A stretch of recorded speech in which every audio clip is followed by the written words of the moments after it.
So I'm going to go over how we set up and use our new core drill rig. We have a look inside the gang box. Everything's going to show up just like this. We have the pressure vessel, the drill rig, and the vacuum base. You see how it's laid out? That's how it should be put back. Make sure all your parts and pieces are in there. So first thing we're going to do is unpack our equipment. Take our water bottle.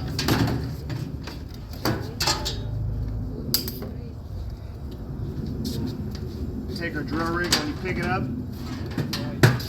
always pick it up by the motor chassis. Never pick it up by the cord. And when you lay it down on the ground. If you try to stand it up, it'll fall over and break. We have a power splitter.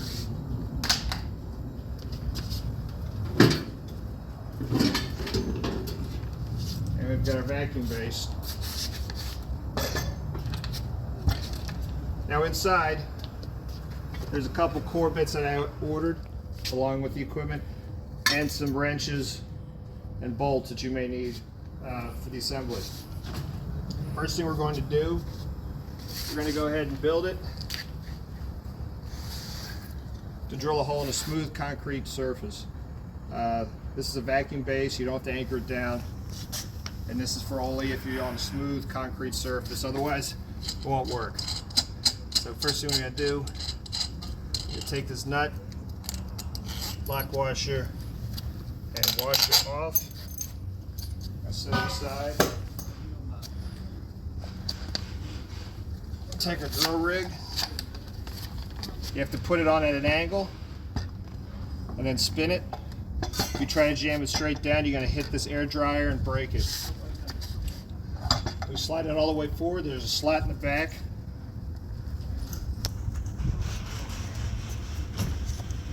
Washer, lock washer, nut.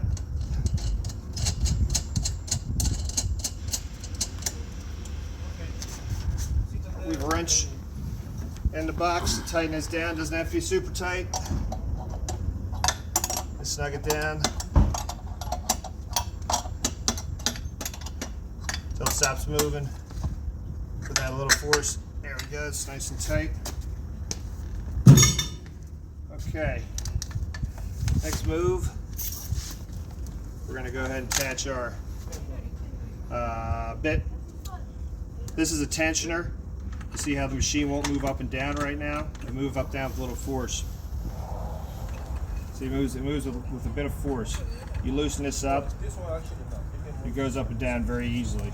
So to put our drill bit on, we want to go ahead and raise it up, tighten that tensioner down, not super tight, just so it doesn't move. Set it up like that. Now we're going to go ahead and put our bit on. We're going to go ahead and use this 2-inch core bit. We're going to do that. We're going to need these two tools as well that are inside the box. We're going to thread. Actually,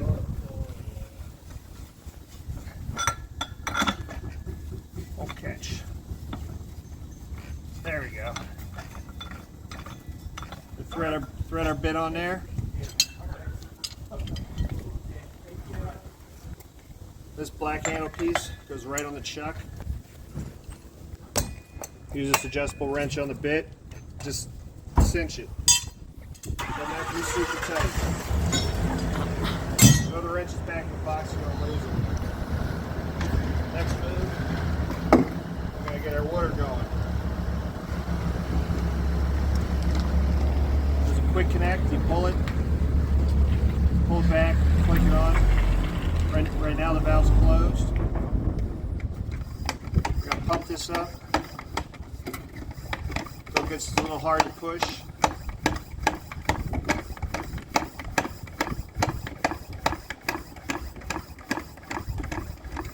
And it gets a little harder. There we go. Oop, that's a little loose. We're going to check for water flow. Turn this little valve just slowly. Okay, that's a lot. Once you get all the air out, dial it back. Just want a little trickle. I that's a pretty good trickle.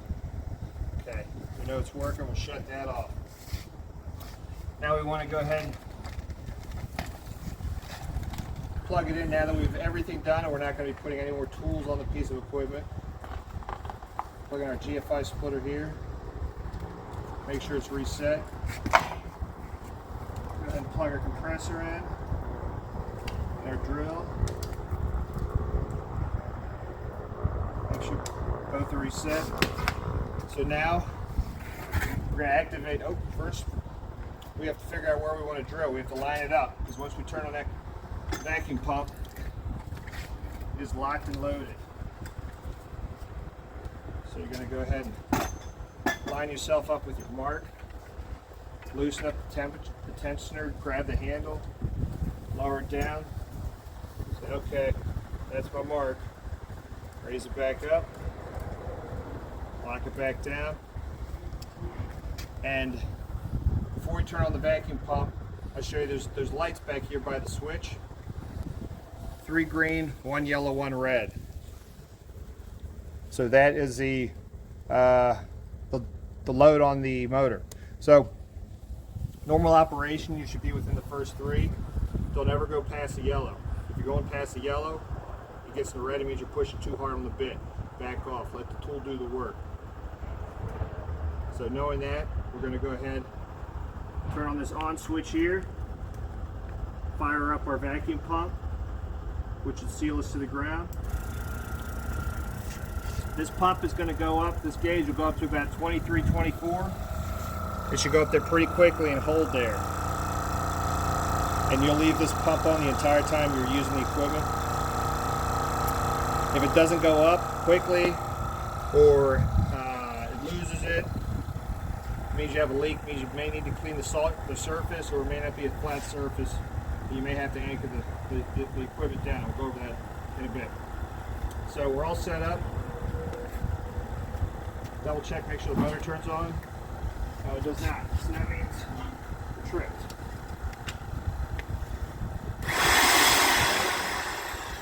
Motor's working, so now I want to get a little bit of water. Just a nice little drip like that. Perfect. Yeah, a little trickle off there. As you see, the vacuum pump is working. Things suck right to the ground. Things not moving. You want to double check that, make sure your water's going. We'll go ahead and turn the machine on.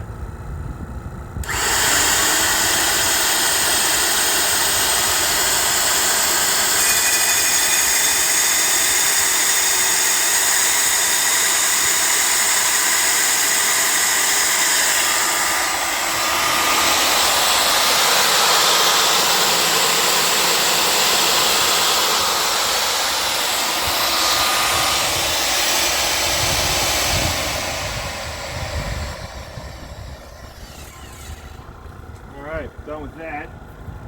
We drilled our hole. I don't know if you noticed during the drilling process, but I only had 2 fingers on the lever. So if everything's working right, you have your water and your core bit's good, it really should not take that much pressure to drill. So say we're done in this spot, we've got our water shut off. So if you want to move the equipment, you can disconnect it, shut off your pump, and if you're going to move it, you want to go ahead and open this valve right here. This will let all the air pressure out. Otherwise, it's going to take a little while. Then close it back up.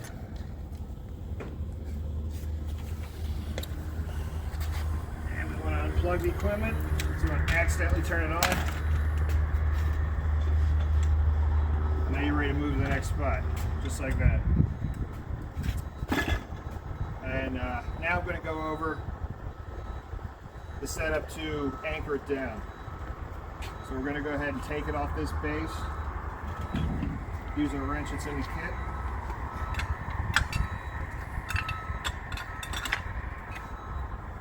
Ooh, looks like I didn't set my tensioner well enough.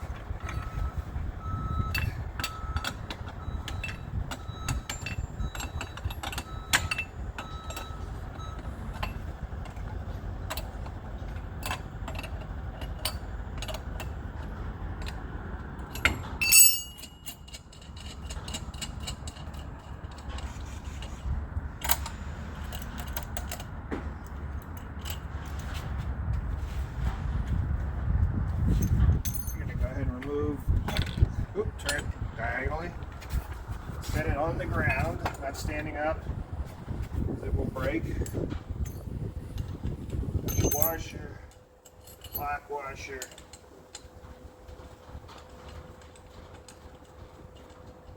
Back on so it doesn't get lost. Let's go ahead and get our vacuum base out of the way.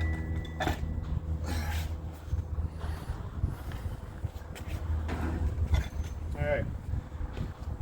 So the only difference between drilling with a vacuum base and drilling with an anchor is there's two little legs. They're in this little kit here. They have to go on the base. These cannot be in place if you're using the vacuum base, because this will hit the air dryer and bust it off. So these are used for leveling. Once you have the anchor, just typically one 3/8 or preferably 1/2 inch drop-in anchor in your concrete will work just fine. And this is typically something you use if it's not smooth concrete, if you have to drill on something kind of nasty.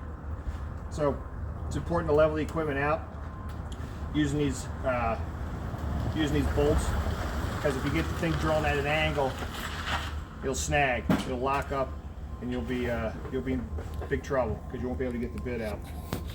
So that is the only difference. And put everything back the way it came out, and load the gang box back up the way you found it, and make sure you lock it up every evening, and let us know if you have any issues.